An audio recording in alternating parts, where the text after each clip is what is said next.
Hello, YouTube, back once again, and tonight I watched my Caucus, or as Ka as they're calling it now, production of Still Life with Iris. This will probably be mirrored when I put this online, but whatever.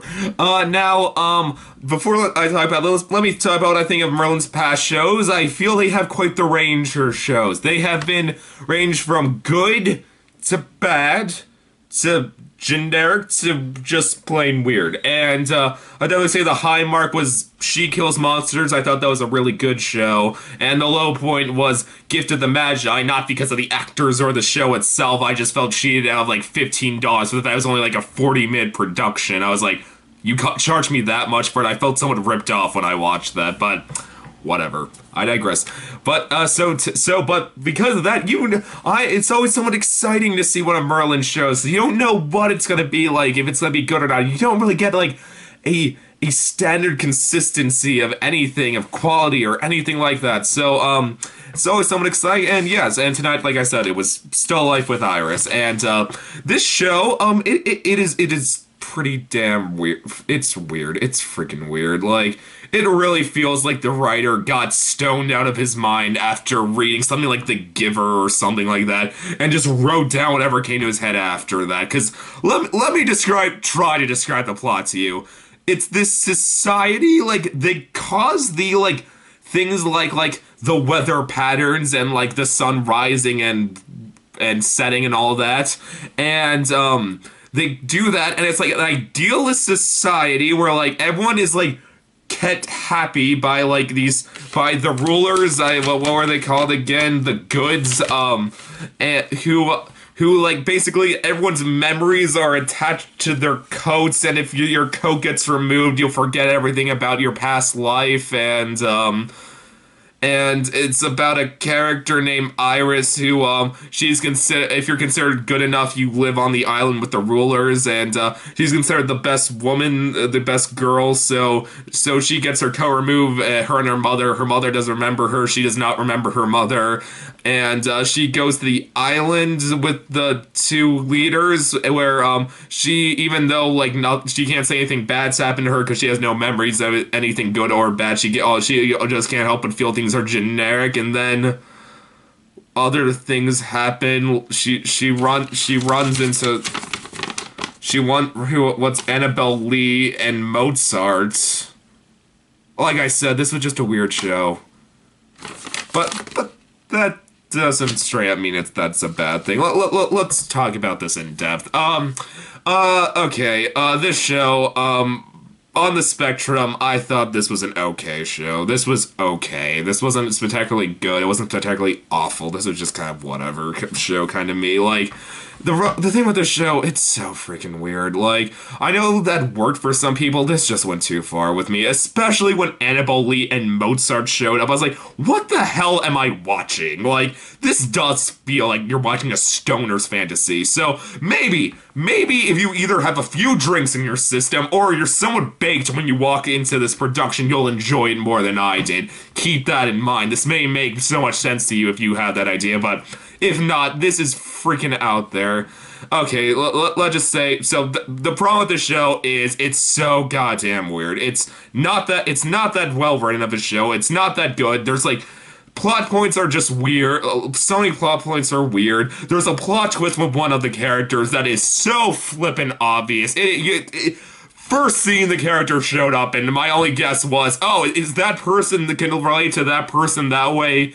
It was just that obvious. There, no question about it. It was just, like I said, it's hard to talk about. It was just weird. It was the writing wasn't the best. It like just wasn't the best production. It just wasn't the best show.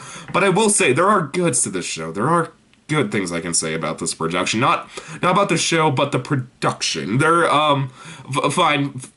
For the show, there were a few funny jokes. There were a few jokes that made me just laugh. I'll give it credit to that. But a lot of the jokes were from the actors' performances, not the actual jokes themselves. So let's talk about the good. The good did not come from the show itself. It came from the people who threw it together.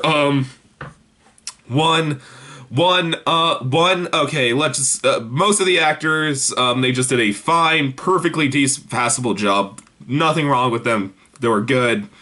Just, they came and went.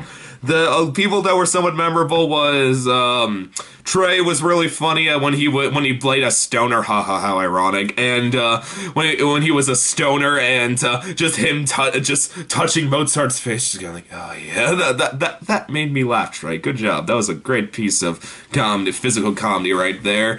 That was funny. I forget what's his name again. Tom was funny. He had a few good lines as Mozart, just how over the top and like insane he was in a few scenes. Just that was good. The comedy highlight though was definitely Georgia and Dylan as the two idealist rulers. And in other news, the sky is blue, grass is green, I'm tall. It's kind of a given at this point. If you throw those two together, you'll get something funny out of it. But then again, but that also led to my issue. Like, I didn't see characters with them. It did just kind of feel like I was just like watching just Dylan and Georgia just go nuts with each other, and this is just how they are on a regular basis. I was like, oh wow, this is good acting and good character. I was like, no, that's just them screwing around for like while they're on stage. But then again, that's always funny, so I can't really complain about this. But let me say what I thought was by far the number one positive of the show when it came to an actual acting and production,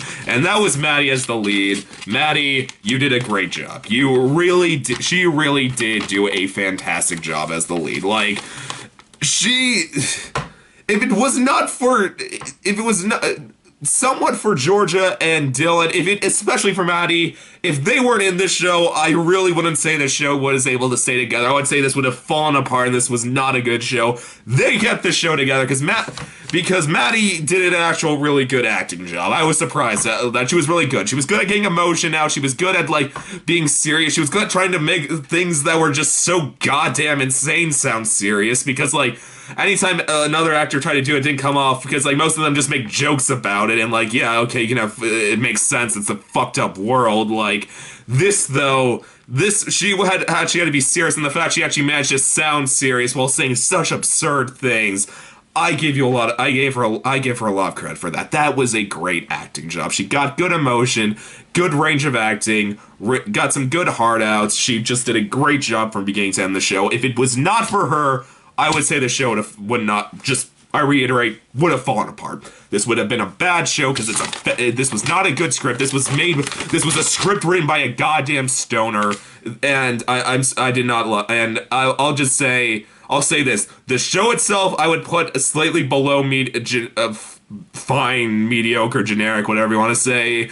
Well, not generic, because this was a weird show, like I said. The actors, though, saved this to it. The actors, especially Maddie, Dylan, Georgia, and everyone else just doing a fine, perfectly decent job. They saved the show for me. But, so, take that for what it's worth. YouTube, as always, please subscribe. I will see you next time. Okay, bye.